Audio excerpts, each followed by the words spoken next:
বন্ধুরা, ভোলে বাবা পার কারিগর আজকে রিভিউ। সুদর্শনা বলছে আপনারা যেন কিছু মনে করবেন না। কুইনের মা বলছে মনে কখন করব, আমি তো রান্নাঘরে যাচ্ছি আর আসছি।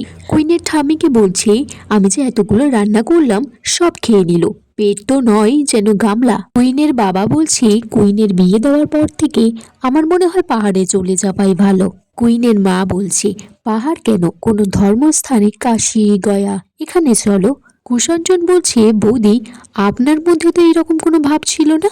বলছি ছিল না, কিন্তু আপনাদের দেখার পর থেকে জেগে উঠেছে।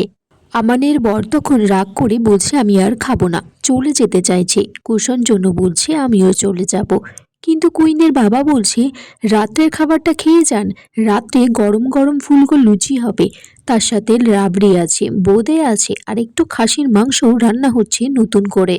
কুষঞ্চন বলছে মনে মনে খুব লোভ পাচ্ছে, অথচ মুখে বলছে আপনি কি আমাদের লোভী ভাবছেন? আমান বলছে ঠিকই তো কাকাবাবু, আপনি কি ভেবেছেন আমরা কি খুব লোভী? সারাদিন কি খাবার দাবার নিয়ে ব্যস্ত থাকি?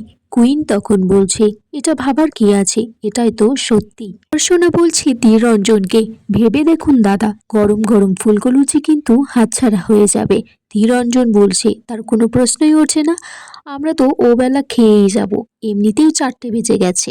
কুইনের মা বলছে আমরা তো সন্ধ্যার পর রান্নাঘর বন্ধ করে দিই, রাত 12টার সময় আমরা ঘুমিয়ে পড়ি। কুইনের বোন কেয়া বলছে মা মিথ্যে কথা কেন বলছো, তুমি তো সন্ধ্যাবেলা সিরিয়াল দেখো।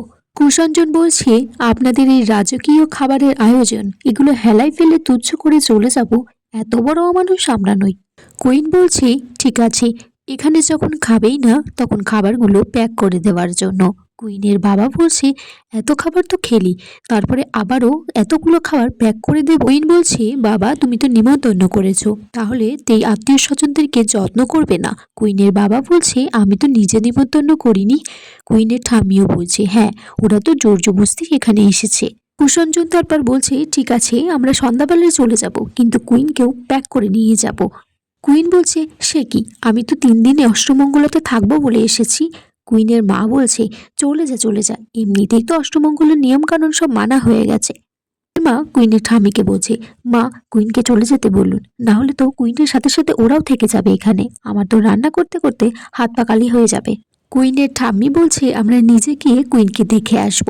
কুষঞ্জন বলছে আগামী 1 মাস আমাদের বাড়িতে আসবেন না, কারণ আমাদের বাড়িতে তো আলু সিদ্ধ ভাত চলছে, কোনো আত্মীয় স্বজন এলে তাদেরকেও তাই খাওয়াচ্ছি আমরা, আমাদের বাড়িতে আসলে শোক চলছে। কুইনের বোন কেয়া বলছে কেন গো, তোমরা বোধহয় এটা চাও না যে আমরা তোমাদের বাড়িতে গিয়ে খাওয়া দাওয়া করি, অথচ তোমরা আমাদের বাড়িতে এসে খাওয়া দাওয়া করবে কবজি ডুবিয়ে। দর্শনা বলছে নিশ্চয়ই আপনারা আপনাদের মেয়েদেরকে দেখতে যাবেন, আবার কুইনের সাথে আমরা আসবো, এখানে এসে একটু গরম গরম পরোটা খেয়ে যাব।